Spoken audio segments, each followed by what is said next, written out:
Welcome everyone to Weekly News and DW with Major Tidbits, and the topic for this video is Nakaalis si Mayor, where did she go? You know what? Grabe no? Maraming Pilipino ang gustong umalis sa Pilipinas at magtrabaho sa ibang bansa. Pero ang daming hinahanap, ang daming hinihingi. Papasok ka sa agency, tapos sa immigration. Kapag aalis ka na ng bansa, ang daming gustong itanong. Baka ma-deny pa ang visa mo. Samantalang gusto mo lang naman makapaghanap buhay o kaya maging turista sa ibang bansa for pleasure. Para makaalis sa kung anumang suliranin ang kinakaharap mo. A breath of fresh air, pero hindi makaalis dahil sa ating penchant or at least the stigma. The penchant to work and overstay abroad. Ayun yung nagiging stigma.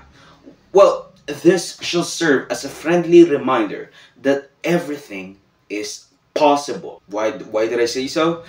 Well, lalo na kung may pera at connection ka, makakaalis ka sa imong bansa kahit na ikay controversial suspended mayor na di umano'y sangkot sa mga illegal na gawain at nasa immigration lookout bulletin pa ng gobyerno. Basta may kwarta, may gala, lalo na kung incompetent ang may hawak ng susi.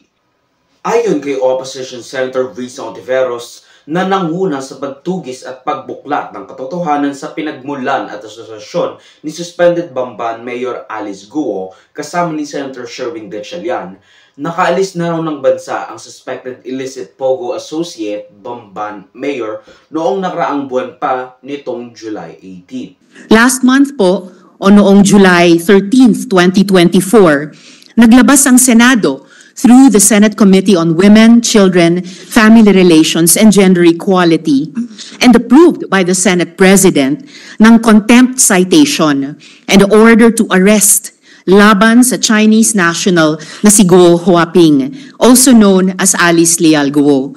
Nagpapasalamat ako sa Senate President sa maagap na tugon nila para mailabas ang arrest order. At salamat din kina General Angkan na alam ko binuhos ang buong puwersa at lakas para sa operasyon na hanapin si Guo Huaping ng Senate OSAA.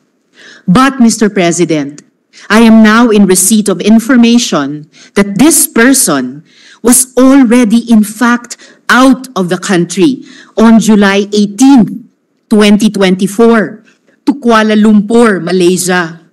Ipapakita ko po ang dokumentong ito bilang patunay na pumasok sa Malaysia si Alice Guo.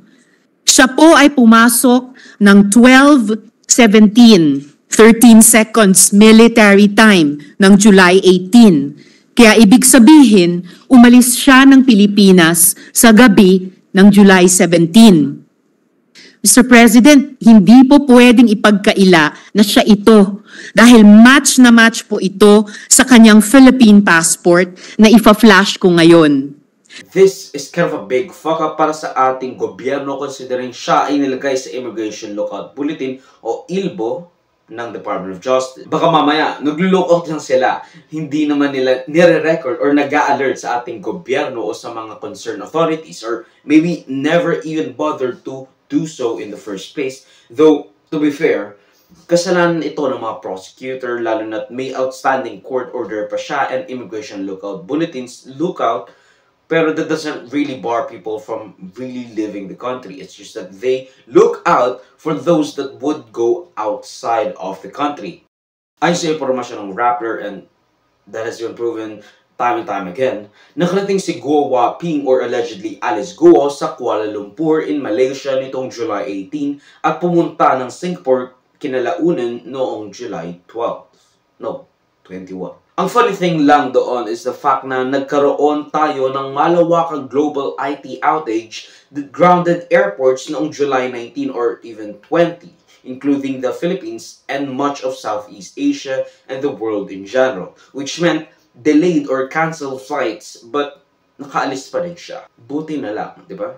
Her departure also coincides dun sa kanyang pag-absent sa mga hearing ni Senator Risa at Sherwin kung kailan siya na-cite in contempt back in like the first week of July. The big contention here is the fact na may nakakita raw kay suspended Mayor Guo noong August 14 para mag-file ng kanyang counter affidavit sa Bulacan noong August 14 ayon sa isang Elmer Garcia na nag-notarize daw ng kanyang affidavit sa Bulacan ayon kay DOJ Prosecutor Sonny Ocampo na nag-head ng qualified trafficking complaint laban kay Alice Guo from the DOJ. Nagkaroon siya ng trafficking complaint dahil sa kanyang di umano'y suspected illicit Pogo Association, lalo na sa Pogo Hub na nasa likod ng kanyang City Hall and tons of paper trails linking her sa Pogo Hub na iyon na ni-raid dahil sa sangkatutak na krimen caught red-handed. Na pinatawan na ng Senate arrest order si Guo sa Senado pa dahil sa kanyang mga pag-iindiyan sa mga hearings patungkol sa illegal na gawain ng mga Pogo na kanyang associated sa kanya sa bansa kasama ang isang Immigration Local Bulletin Order katulad ni Presidential Spokesperson Harry Roque last week. Pero as I said earlier, and of course last week, hindi naman mapipigilan nitong umalis ng bansa ang sino man na mapupunta sa ILBO. Kaya raw hindi napigilan ng pag-alis ni Alice Guo ng bansa ay dahil wala silang ipinatong na hold departure order or even just the preliminary or preemptive, I guess, hold departure order or HDO or PHDO. Dahil nagagamit lang ito if there's a pending case pero ngayon pending na rin daw ang qualified trafficking complaint ng DOJ prosecutor mentioned earlier. Now, the DOJ could have placed a precautionary HDO or preemptive HDO na nabigyan ng oras ang mga prosecutor to meticulously build a case para mapunta sa korte at mahain ang kaso. Just so that, hindi sila mag-worry na kailangan nilang bilisan ang paggawa ng case laban kay Alice Guo and take their sweet old time kasi hindi siya makakaalis ng bansa. Buti na lang yung mga PDLs natin, hindi sila makaalis ng bansa kasi nasa kulungan sila, hindi pa sila nakakasuhan, hindi pa naririnig ang kaso nila sa korte, pero nakakulong na sila. They are PDLs, katulad ni, Laila de Lima and millions of people na na-cramped or nasa loob ng mga cramped na prisons sa ating bansa. And that's sad. Tapos si Alice Guo makakaalis lang ng ganyan-ganyan bigla. Now, ang sabi raw ng DOJ Undersecretary, hindi na daw nag-file ng PHDO dahil may ILBO naman.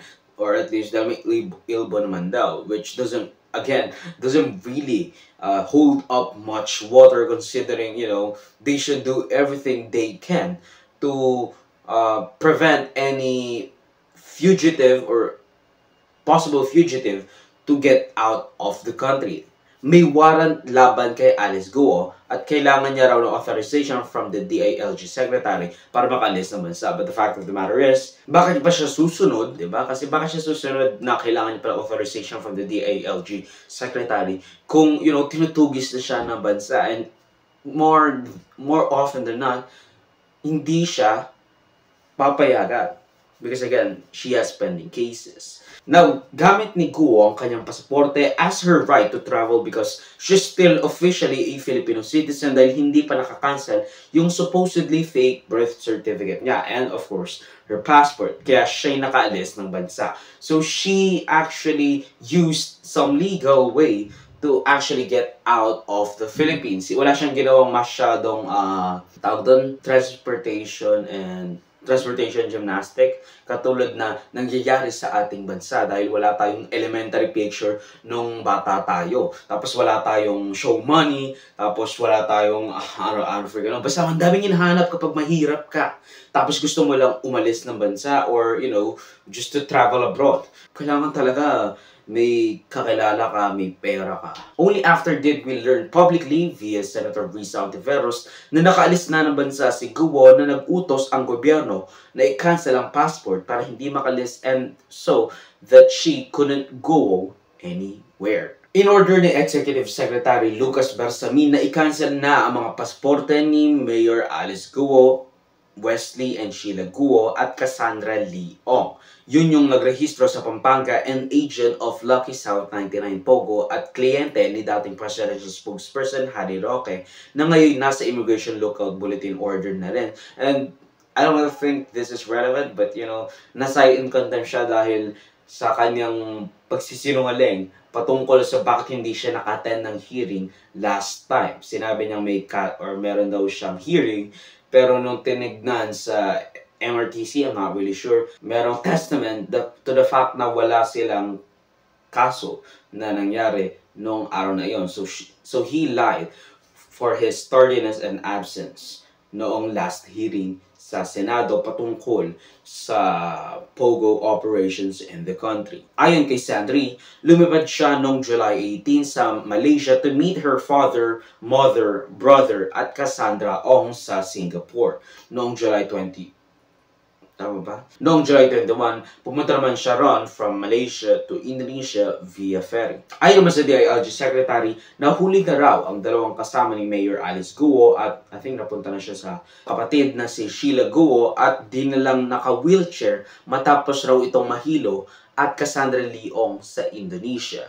You can watch my NITW recap number 60 o kaya na may ang Mayor Alice Guo full timeline explained, NITW mini major tidbits, and hindi ako magbibigay ng recap kasi recap na nga yun tapos ipaparecap mo pa, di ba? Like, just watch my other video. Now, this is an ongoing thingamajig, so Ang video clip na ito ay galing sa aking series na News and Worthy Recap. Check the entire video for the complete weekly news recap and subscribe to the channel to be kept up to date sa mga local at global news na I'll make sure would be interesting to you particularly. Di ko alam yung name mo pero you should subscribe. You Muhammad Smith? I don't fucking know. John Smith? Salamat sa manonood mga kabayan. For me, like, subscribe, follow my links in socials and avoid shows that would be linked down below. Sa susunod muli, of course, paalam.